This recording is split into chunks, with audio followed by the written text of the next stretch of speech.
Salut, c'est Tom de la Photo Avenue. Aujourd'hui, c'est la revue photo du mois de février 2022.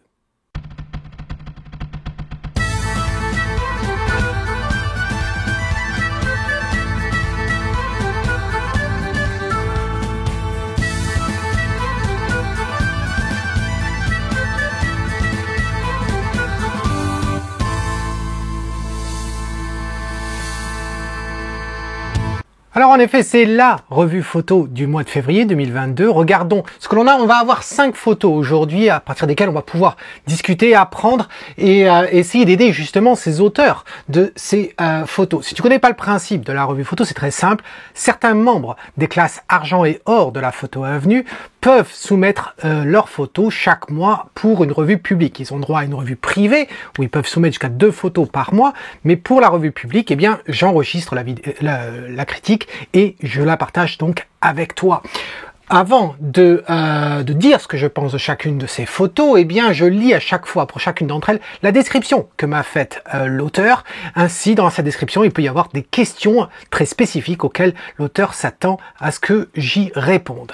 Donc, voilà les 5 photos. Commençons donc avec Christiane. Et Christiane, qu'est-ce que tu me dis? Hello Tom, je sais que tu n'es pas fan des couchers de soleil. Celui-ci a attiré mon intérêt par la présence du premier plan, le plan d'eau, dont la surface est à peine ridé par la brise. Il est le miroir de cette lumière du soir. Le ciel à l'origine était encombré par une nappe grisâtre au niveau de la mer. Il a été remplacé par ce même ciel recadré et agrandi. Fallait-il supprimer les îles lointaines? La plage qui est la légitimité des tables et chaises. Cette capture peut-elle te réconcilier avec les couchers de soleil? ISO 200, 70 mm, f11, 1/50 de seconde et c'est fait avec le R5. Alors, je ne sais pas, Christiane, où est-ce que tu es allé choper l'idée que je n'aimais pas les couchers de soleil?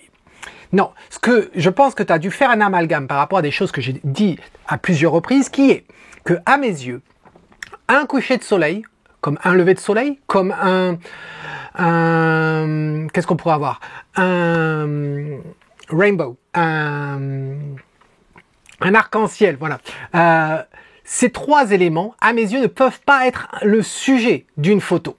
Ça ne veut pas dire que j'aime pas les couchers de soleil, les levers de soleil et les arcs-en-ciel. Non, c'est simplement que si la photo, le sujet, c'est un de ces éléments-là, eh bien, ça va être très pauvre. Ça va être très pauvre. Par contre, il y a beaucoup de valeur à photographier un paysage au lever ou au coucher des soleils. Il y a des magnifiques couleurs. Ça serait complètement absurde de renier ce moment-là de la journée. C'est pas pour rien qu'on appelle ça l'heure d'or, par exemple. Donc, or, parce qu'il y a des couleurs magenta, orangé, etc. Mais aussi dans l'aspect, on pourrait dire presque spirituel ou l'idée secondaire qui serait que, eh bien, s'il y a un moment dans la journée qui va être super à photographier, un beau moment, eh bien, ultimement, c'est bien le lever et le coucher de soleil. On peut faire des photos tout le long de la journée. Hein. Je dis pas ça, faites pas dire ce que j'ai pas dit.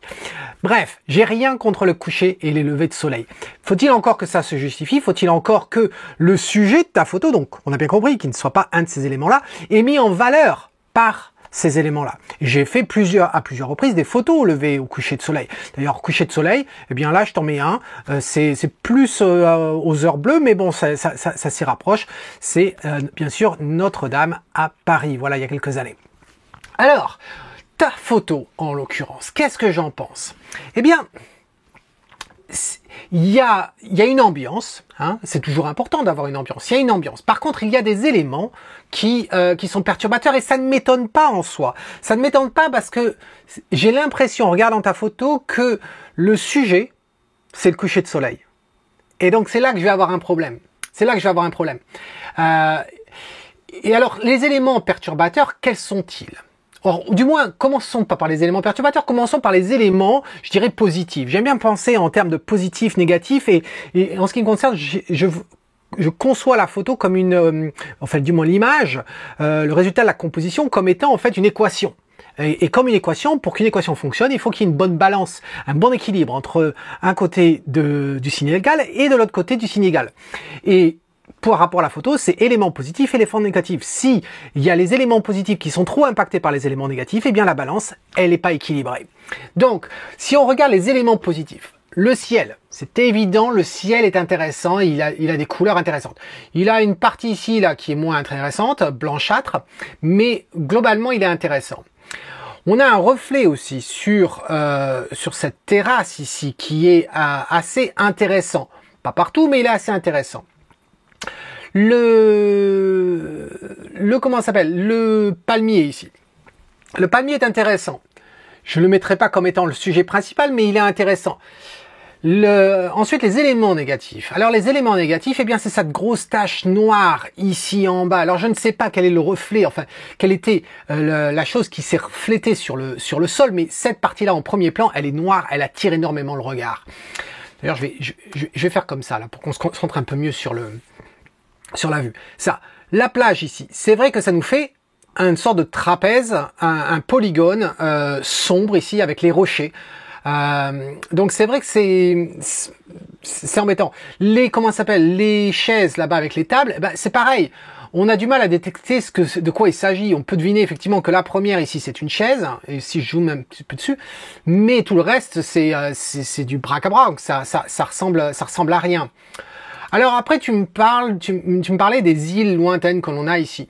En soi, je pense pas que ce soit un problème. Je pense simplement qu'il y a un souci, c'est que tu nous as dit que le ciel était normalement grisâtre, etc. Il n'avait pas forcément toute la puissance de couleur. Et du coup, je pense que le problème, c'est que ton eau, ta mer, eh bien, elle est affectée par les couleurs origines et pas les couleurs de ton ciel modifié. Et donc, ce qui fait qu'on se retrouve à avoir une eau qui ne correspond pas à la luminosité du ciel, alors que l'eau va ne faire que refléter le ciel. Donc là, je trouve que ton eau est un petit peu trop blanchâtre, je dirais, un petit peu trop monochromatique, plutôt que d'avoir des couleurs du ciel. Ensuite, le palmier, j'aurais aimé qu'il occupe une place un peu plus importante dans ta scène. Voilà. Un peu plus importante, parce que là, on dirait plus un photobombe, hein. Tu sais, c'est juste, il a passé la tête comme ça pour dire, hey, je suis là, n'oublie pas. Et je trouve que l'équilibre global de la scène m'embête beaucoup. Alors, quoi faire à partir de là? Et aussi un dernier point, j'ai trouvé qu'il y avait quand même un sacré manque de netteté. Donc, quand on a un sujet qui n'est pas défini, ici, il n'y a pas un sujet défini réellement, si en plus tout ça manque de netteté au niveau des éléments, etc., eh bien, c'est un petit peu dommage, quoi. On ne sait pas trop où regarder. Alors, qu'est-ce que je propose de faire? C'est toujours difficile, hein. Il y a des choses que l'on fait au moment de la prise de vue et des choses qu'on peut faire après. Mais il faut pas penser que la phase de développement est là pour faire des miracles non plus. Je pense que déjà, la problématique du premier devant, ça serait déjà de la supprimer. Donc comment supprimer ça? On va pas s'amuser à faire du clonage dans Photoshop, ça serait atroce. Non, là on va recadrer. Je pense que ici, là, il devrait faire quelque chose, mais ça c'est relativement facile à supprimer également dans Photoshop. Ici, je trouve que on le voit pas très bien. Comme à cet endroit-là, je vais voir si je peux zoomer à 400% pour qu'on voit un petit peu mieux. Tu vois que tu as dépassé un petit peu trop quand tu as descendu. Là, il y a quelque chose qui est pas normal. Alors d'ailleurs, j'ai cru que c'était une île, mais en fait c'est un bateau qui est là. Donc ça a débordé. C'est pas très propre tout ça. Alors, qu'est-ce que j'ai pu faire avec ça pour essayer d'illustrer en fin de compte mes propos, hein. Attention, pour ceux qui sont nouveaux de cet épisode de revue photo, ce que je propose n'est pas la solution, c'est simplement afin de pouvoir illustrer mes propos quand je peux le faire dans Lightroom en fonction de la photo que j'ai au départ. Donc ça donne quoi? Eh bien, ça donne ça, voilà.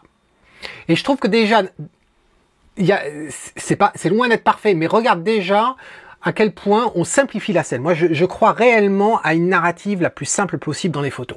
Et ce que je dis par une narrative simple, ça veut dire simplement qu'on n'ait pas des milliers, j'exagère un peu, mais qu'on ait énormément d'éléments partout dans la photo qui attirent le regard et du coup, on ne sait pas comment lire la photo. Je dis souvent, une photo, à mes yeux, pourquoi je parle de narrative simple? Parce que je pense que c'est la même chose quand on écrit. Si on a tous, à un moment donné, eu besoin d'écrire une rédaction, un texte, ceux qui sont passionnés d'écriture, etc., ou de lecture même, à lire. Quand on a un texte, certes, on a le sujet, le verbe, le complément, et puis les adjectifs pour mettre un petit peu de couleur, mais même Proust va pas s'amuser non plus à nous faire une phrase qui va faire 5 lignes. Et si la phrase fait 5 lignes, ça veut dire qu'on a une multitude de mots. utiliser un adjectif, un adverbe, c'est très bien. De là, en utiliser 5 pour qualifier un seul mot, ça va être un petit peu trop. Et au moment où on arrive à la fin de la phrase, on a presque oublié quel était le sujet de la phrase. Donc voilà pourquoi une narrative simple, une phrase simple, eh bien, elle va droit au but. Le discours, l'échange est passé. Et n'oublions pas que je considère la photo comme étant en fin de compte un dialogue avec la personne qui regarde, avec l'audience. Donc si ce dialogue-là, il est rempli avec énormément de vocabulaire, beaucoup trop d'éléments, eh bien, c'est comme quand on essaie d'écouter certains intellectuels, à un moment donné, ça nous dépasse, parce qu'on comprend pas. On dit, est-ce que tu peux nous faire les choses un peu plus simplement, pour qu'on puisse comprendre? Il y a les poèmes, certes, où on aime bien mettre des couleurs et augmenter les adjectifs, etc. Mais poèmes, faut-il encore qu'ils nous fassent ressentir quelque chose? Et là, je trouve que c'était un petit peu trop le bazar. Voilà. Donc, si je remets les deux photos côte à côte, voilà ce qu'on avait avant à gauche, ce que l'on a à droite. Les chaises, j'aurais pu essayer les supprimer, etc. Mais je pense que ça aurait été trop vite parce qu'il manque quelque chose quand même. Encore une fois, il n'y a pas de sujet, donc il manque un sujet défini ici. Voilà. Donc, j'espère que ça t'aide en tout cas, Christiane.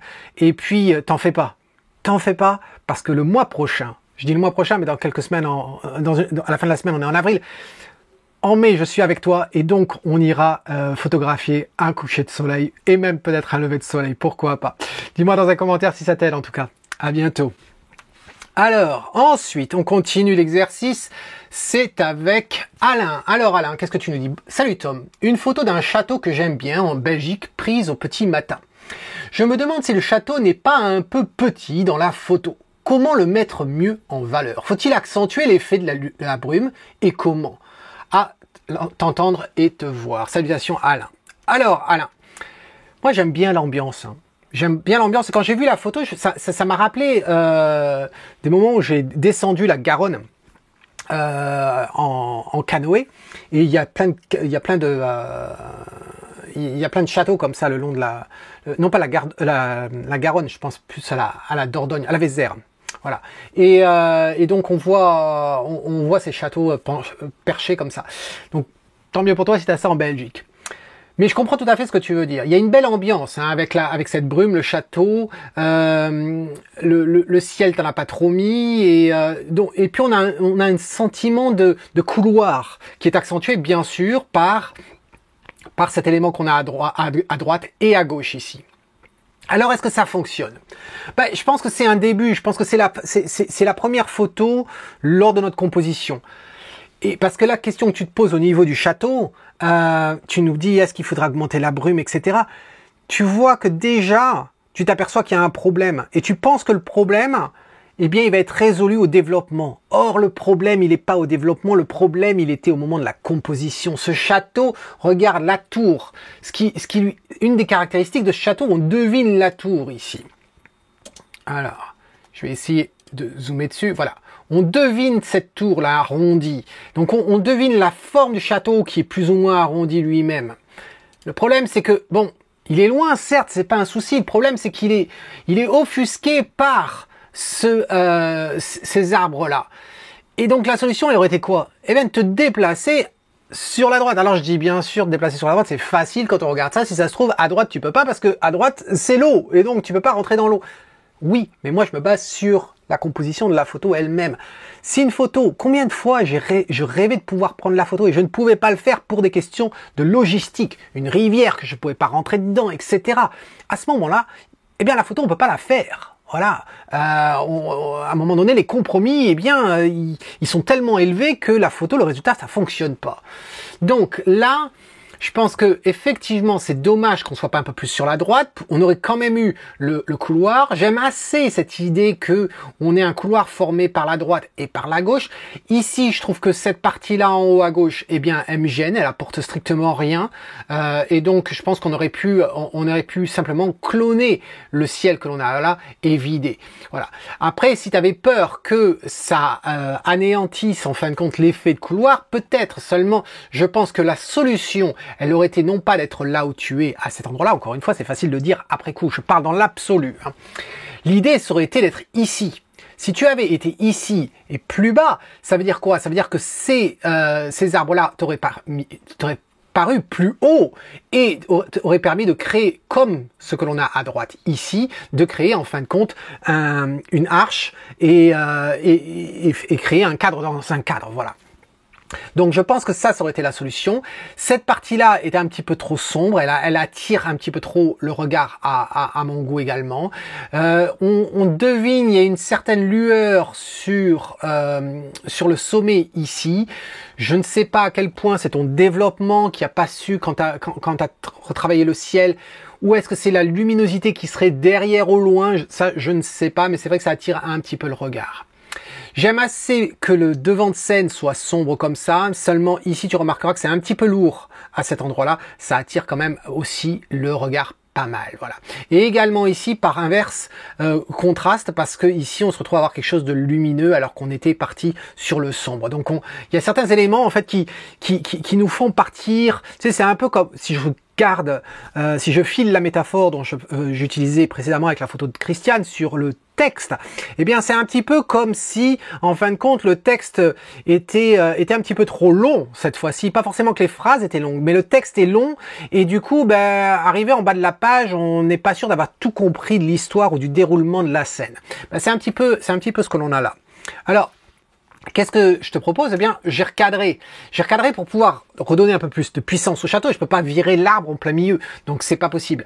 Mais tu vois qu'en diminuant l'arbre quand même, ou du moins en coupant la partie à gauche, eh bien, certes on rentre davantage, mais au moins on a cette ouverture là, on a de l'air. Et je t'avouerai que j'aurais bien aimé le faire ici. J'aurais pu, mais bon, je voulais aller rapidement. Et donc on aurait pu également le faire ici. Mais maintenant, tu vois à quel point si on avait été un peu plus sur la droite, là on avait vraiment le couloir. Et tu t'aperçois que la brume ici, elle va très bien, il n'y a absolument rien à faire à ce niveau-là. J'ai légèrement peut-être un petit peu assombri ici, je me souviens plus si je l'ai fait. Mais tu vois que, et aussi cette partie-là, eh bien elle est moins, elle tire moins le regard. La partie qu'on avait ici, ben, tu vois qu'elle a disparu. J'ai quand même assombri la base pour donner justement cette idée d'aller vers la lumière, et je pense que ça passe mieux. Donc voilà, je te mets les deux photos côte à côte. C'est pas énorme comme changement, comme modification, mais je pense que la lecture est nettement améliorée. Dis-moi tout ça dans un commentaire, Alain. Ensuite, on part avec Jean-Philippe. Alors, Jean-Philippe. Bonjour, voici ma première photo pour la revue mensuelle. Une photo de paysage avec du rien. Ah si, de l'herbe, une grosse pluie et un chemin qui semble mener vers cette grosse pluie. Je ne sais pas si cette composition marche. En particulier, je me pose la question de la répartition sol et terre. Je pense que tu veux dire le sol et le ciel. Je pense que c'est ça que tu veux dire. Pour le traitement, je pense avoir bougé dans mes profils de couleurs, passant de RVB à sRVB, en envoyant la photo, ça a complètement changé la lumière que j'avais. Pour les objectifs, c'est le Canon R5 ISO 100 avec 24 mm f13, 1/8 de seconde à f4. Alors, ce que je dirais déjà, c'est qu'on peut se poser la question sur la validité du f4. Je comprends pas pourquoi tu l'as fait à f4. Ça, j'avoue que je comprends pas. C'est une scène de paysage. Je comprends pas. Est-ce que tu essayais de ne pas avoir une grande profondeur de champ? Je comprends pas. Pour une question de lumière, t'es à ISO 100. Si t'as voulu pas avoir de bruit, je te connais un petit peu maintenant. Je sais que tu sais très bien qu'à ISO 100, tu aurais pu monter sans avoir de bruit, surtout avec ce R5. Donc je comprends pas pourquoi le 1/8 et f4, ça je comprends pas. Mais bon, ça on met ça de côté. Pourquoi je dis mets ça de côté? J'ai pas forcément envie de me focaliser dessus parce que je pense pas que le problème soit lié au f4 ici. Et puis c'est toujours une chose quand on parle d'un point de vue éducatif des exifs. Moi, ça m'aide à comprendre certaines choses que je pourrais voir. Là, ça m'aide pas forcément, c'est simplement que je mets le point dessus. Et je veux souligner pour que s'il y a des nouveaux qui rejoignent, des novices en photo, et qui voient cette photo, ils se disent, tiens, bah aussi, je peux faire du paysage à f4. Non, on va faire du paysage en f4 quand on n'a pas le choix de faire du paysage en f4. C'est très rare qu'on choisisse volontairement une ouverture à f4 pour faire du paysage. nuage. Donc, cela dit, faut pas croire non plus que il y a la théorie et puis il y a la pratique. Et quand on est sur la pratique, en fonction de ce que l'on est en train de photographier, eh bien, des fois, eh bien, on va pas forcément choisir les objectifs les plus optimales. Et moi-même, y compris quand je fais un mariage, une séance photo, c'est vrai que j'ai tendance, je suis généralement en mode manuel, et j'ai tendance à bloquer mes ISO. Je vais monter mes ISO à 800 ou à 1000 de base, et puis je vais ouvrir en conséquence, et puis je vais bloquer ma vitesse à peut-être à 1/250e afin de pouvoir figer tout le monde. Et il y a certains des fois, eh bien, je pourrais très facilement, en fin de compte, baisser mes ISO. Mais je choisis de pas le faire parce que je sais qu'après coup, au moment du développement, eh bien, je peux gérer ça et que ISO 800 ou ISO 1000 sur mon R5, ça va absolument rien dire. Je vais pas avoir de bruit avec ça. Quel que soit l'objectif d'ailleurs en passant. Il y a des gens qui me disent, mais est-ce que tel objectif, tel que le 100-500, il introduit du bruit dans les photos, etc. Non. Ça a absolument rien à voir. Bref, je reviens sur ta photo. Ici, le problème, c'est pas les objectifs qui seraient pas optimales. C'est, après moi, la composition. Alors, il y a des choses intéressantes dans cette photo. Il y a cette vaste plaine et puis bon, ce chemin qui est certes un petit peu trop sur la droite. C'est dommage que l'on ne voie pas le chemin sur cette partie-là. On le redécouvre à cet endroit-là. Mais ici, il disparaît. C'est un petit peu dommage. Mais bon, on va pas te demander de monter sur une échelle. Mais tu peux comprendre que avoir pris un petit peu de hauteur aurait eu quelque chose d'intéressant. La problématique ici, ça va être le sujet. Le sujet, c'est quoi? Eh bien, j'ose à croire que le sujet, c'est ce gros nuage avec cette pluie qui tombe au loin. Et puis, on va vers ce nuage. Mais en même temps, ce nuage, eh bien, il est lourd ici, mais on a quand même une partie extrêmement blanche, extrêmement lumineuse ici.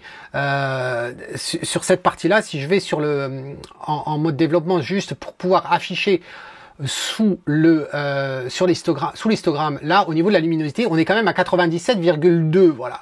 97,2, c'est quand même beaucoup, sachant que quand on est à 100, c'est du blanc, il n'y a pas d'information. Donc, là, c'est quand même très très lumineux, et donc ici également, donc c'est un petit peu dommage. Ensuite, je trouve qu'il y a un manque d'équilibre dans cette photo. Il y a un manque d'équilibre parce que tout ce ciel, là, je trouve que tout ce ciel ici, eh bien, attire, non seulement attire le regard, mais en fin de compte, il amoindrit la puissance de la lourdeur de ce nuage, voilà. Alors certes, on pourrait se dire qu'en gardant le ciel en haut, on garde cette forme de nuage, un peu soucoupe volante, etc. Mais en fin de compte, j'y crois pas. Donc voilà. Et puis ensuite, il y a une lumière qui est quand même relativement dure ici, et donc du coup on a des touffes ici qui attirent le regard, un petit peu trop sombre, et même sur la terre ici. Au niveau de la terre, ce qu'on peut remarquer, c'est que si on a des ombres aussi marquées au sol, c'est-à-dire qu'on a une lumière dure, et si on a une lumière dure, eh bien on ne peut pas avoir aussi peu de luminosité sur un sol. C'est pas possible. Pas possible. Même s'il y a un nuage qui passe, on n'aurait plus cette lumière dure, elle serait beaucoup plus douce, et à ce moment-là, les transitions seraient beaucoup plus longues entre la partie sombre et les parties lumineuses. Et là, eh bien, elles sont quand même très très marquées. Donc, si on vient ici et qu'on regarde, par exemple, à la souris ici, et je me déplace, et qu'on voit que la luminosité, je suis à 62, par exemple, et même ici, je suis à 61, on a quand même sacrément de la marge. On peut aussi regarder dans l'histogramme en haut où se trouve le rouge, et on s'aperçoit que le rouge quand même, il est ici. On n'a pas de rouge qui se trouve dans cette partie-là de l'histogramme. Le rouge, je parle du rouge parce qu'ici c'est pour au niveau du chemin. Donc je pense que c'est un peu sombre, trop sombre ici. Ça me rappelle ce qu'on voit régulièrement dans les films quand ils souhaitent nous faire croire qu'en fin de compte ils sont en train de faire un film de nuit, éclairé par la lune, et on se retrouve à avoir des fortes ombres au sol ou sur le visage, etc. Non, on peut avoir des ombres créées par la pleine lune, mais pas au niveau que l'on voit dans un film. C'est simplement qu'ils mettent un filtre dessus sur la caméra et ils shootent en plein jour. Ben, ça me donne un petit peu le même effet ici. Donc, qu'est-ce que je te propose? Eh bien, je te propose un recadrage, et ça donne quoi? Eh bien, ça donne ça. Alors j'ai fait plus qu'un recadrage, j'ai fait également nettoyer les touffes, essayer de cloner par-dessus les touffes que l'on avait au sol en devant de scène, et je pense que c'est mieux. Alors là, je m'aperçois qu'il y a un souci qui est ici. Hop, hein. C'est assez curieux que ça fasse ça. Attends, je vais virer les presets. Hop, on va afficher ça. Là, celui-là, il a dû bouger. Voilà. Aussi simple que ça. Donc, si je reviens là-dessus, là, eh bien, on a toujours notre pluie. On y va dedans déjà, puisqu'on a réduit un peu au niveau du cadre. Et tu vois que le nuage est quand même un petit peu plus lourd. Et en même temps, ben, je suis passé en clonant par-dessus la partie un peu cramée de ton ciel. Je suis pas passé là, mais on aurait pu effectivement le faire. Voilà. Donc si on met les deux photos côte à côte, voilà. Est-ce que ça passe mieux? Tu remarqueras que j'ai augmenté la luminosité également sur un poil sur le chemin. Et je pense que c'est quand même un petit peu mieux que ce que tu avais au départ. Donc dis-moi ce que tu en penses, Jean-Philippe, dans un commentaire, s'il te plaît. Ensuite, on part avec Mathieu. Alors Mathieu, qu'est-ce que tu nous dis? Hello Tom, voici ma participation à la revue de février. Bon, j'avoue, j'ai fait une petite fixette sur cette maison des douaniers à la pointe du Perchot sur la côte sauvage de Quiberon.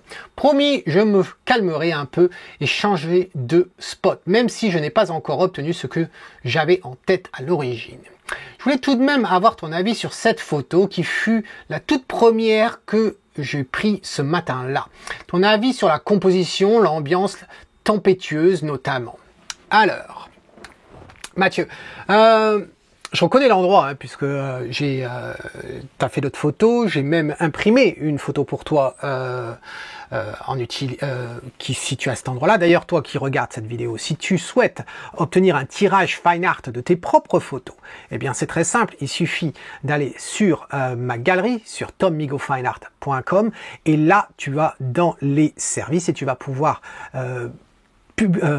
voir l'impression, le tirage à la demande, et donc tu soumets ta photo et puis tu paramètres en fin de compte tout le tirage comme si tu avais l'imprimante chez toi. Et si tu as besoin d'aide, c'est pas un problème, tu peux toujours me contacter et je peux te suggérer certains des paramètres, etc. Et ensuite je fais ton tirage monté ou pas. Voilà, donc si ça t'intéresse, va voir le lien s'affiche en haut. Alors, j'avais donc fait ça pour Mathieu, et là c'est une autre photo. Moi, ce que j'aime bien dans cette photo, c'est le mouvement de l'eau. Je trouve que c'est très intéressant. J'aime beaucoup il y a du mouvement, pas uniquement dans l'eau, mais il y a le mouvement de la forme de ces rochers, la forme de cette crique ici, et puis l'arc que ça est ici, et puis bien sûr le ciel là-bas. Alors je dois dire que Mathieu, je sais pas ce que tu as fait, tu m'as envoyé vraiment une toute petite version, hein, de ta photo.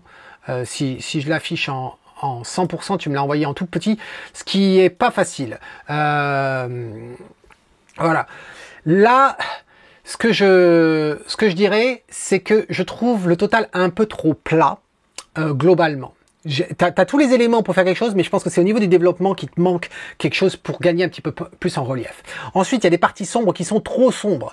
Ici, par exemple, là, c'est beaucoup trop noir. Si on va dans le module de développement, justement, pour voir la valeur ici, tu vois qu'on est à 3,1. C'est extrêmement sombre, alors que si tu regardes juste ici, eh bien, on est à 11, tu vois. Donc, t'as un petit peu de marge quand même.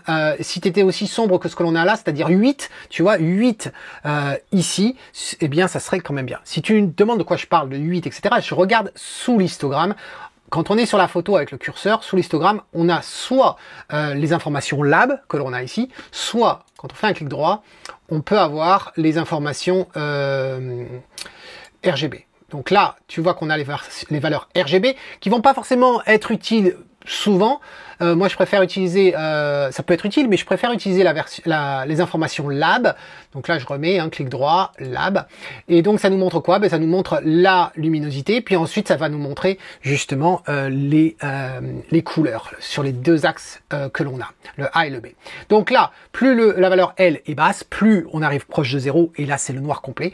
Ou 100, comme j'ai dit tout à l'heure, c'est le blanc complet. Donc quand on regarde là, et puis on regarde au niveau des zones, hein, il y avait quelqu'un qui m'avait posé une question, je crois que c'était Sébastien qui m'avait posé une question pour le dernier live show qu'on avait fait sur l'utilisation des zones en photo d'un point de vue luminosité.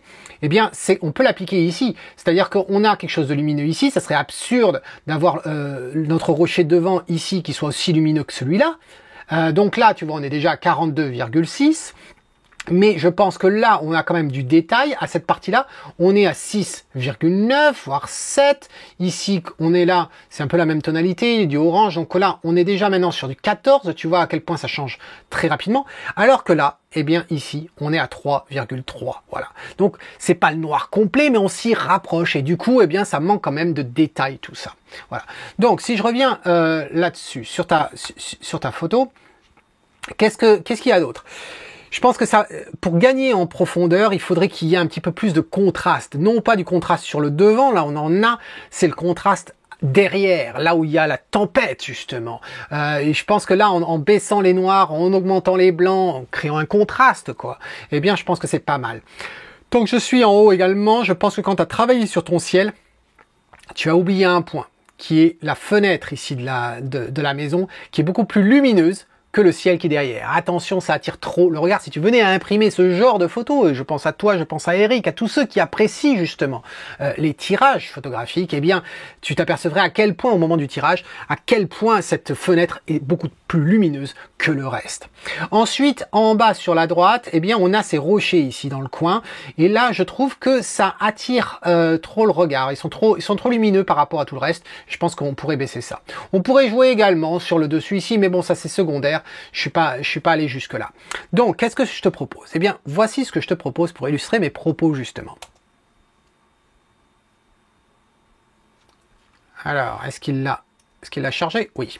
Alors, c'est tellement subtil ce que je viens de faire qu'en fait, on s'en rend pas forcément compte. Regarde, on revient en arrière. Voilà. Tu vois le ciel? Relativement plat. Regarde maintenant à quel point on a récupéré quelque chose. Tu remarqueras en bas, regarde en bas à gauche, regarde. Hein, c'est léger. À droite, pardon. Et maintenant, donc, à gauche, hop, à gauche, quand on regarde, tu vois, simplement d'avoir récupéré ces détails dans le coin, eh bien, c'est quand même très intéressant ici. Ça fait un peu moins plat, du coup. Et puis, je suis passé un petit peu également sur ces parties-là. Voilà. Donc, je pense qu'il y a une belle différence entre ces deux-là. Dis-moi ce que tu en penses de ça, Michael. Est-ce que ça t'a aidé? Ensuite, on continue avec Eric. Alors Eric, qu'est-ce que tu nous dis? Salut Tom, si je vois ma participation à la revue du mois de février, ce ciel de feu m'a forcément donné envie de photographier. Mais je ne me rappelle pas si j'ai pris le temps de sortir le trépied. Peu importe pour cette fois-ci. J'aime bien le fait que la base de la photo, le relief, soit très sombre, en ombre chinoise, car je trouve que ça contraste bien avec le dégradé des couleurs du ciel. Peux-tu me dire si ça fonctionne? Et est-ce que ça pourrait aboutir à une impression? Hormis le fait que je vais exploser la cartouche de noir, et me donner des conseils sur ce sujet, tant lors de la prise de vue que du post-traitement, merci d'avance. Alors, c'était fait avec le R5 à 85 mm, 1/125e de seconde, f13 et ISO 3200. Alors, Eric, là, je fais exprès de mettre d'éteindre la lumière dans Lightroom. Pourquoi? Pour qu'on puisse bien se rendre compte où commence et où se termine ta photo. Voilà, grâce à ce cadre blanc. Écoute, c'est un petit peu la même chose que ce que j'ai dit à Christiane en fin de compte. Certes, on peut avoir cette envie, ce sentiment de dire tiens, il faut que je photographie parce qu'on voit un ciel qui est magnifique. On l'a tous fait. Une fois qu'on se dit tiens, je vais le photographier parce qu'il y a le ciel, mais il faut se poser la question qu'est-ce qu'il y a? Est-ce qu'il y a quelque chose d'intéressant à photographier contre ce ciel justement? Ou est-ce que c'est uniquement le ciel? Et là, bon, tu parles d'ombre chinoise, etc. Mais quand on se penche un petit peu, on le voit très mal, hein, parce que c'est très très sombre. Mais ce qui aurait été intéressant, c'est quand même de voir tout en le relief global. Il n'est pas intéressant en soi. Hein. Si tout ça c'était noir du même niveau, ça serait absolument pas intéressant. On ne pourrait pas reconnaître quelque chose. Il n'y a pas une montagne très spécifique, un pic ou quoi que ce soit, une péninsule. Non, je déconne. Quelque chose qui ressorte. Là, on voit quand même des légères nuances. Mais je suis pas forcément sûr que ces légères nuances soient volontaires. Ensuite, il y a quand même un certain manque de netteté dans cette photo. Il n'y a pas un découpage entre cette ombre et puis ce que l'on a derrière. Au niveau de l'impression, personnellement, je n'y crois absolument pas ici. Je n'y crois pas, je pense que tu vas gaspiller de l'encre, et tu l'avais un petit peu deviné quand même. Ça demanderait à être sur un papier brillant, satiné, et vu tout le noir qu'il y a, eh bien, je t'invite à regarder ta photo du cygne, de ton... non pas du cygne, je me rappelle plus, qu'est-ce que je t'ai imprimé? C'est toi qui avais fait la photo du cygne ou d'un comment ça s'appelle, ces oiseaux que l'on trouve en Camargue, le flamand. Je pense que c'était un cygne, je me rappelle plus. Bref, on a fait une photo en noir et blanc ensemble, et il y avait beaucoup de noir dans cette photo. Je pense que c'était toi. Et la problématique que l'on a, eh bien, c'est qu'on se retrouve à avoir trop de reflets dedans et ça donne pas du tout.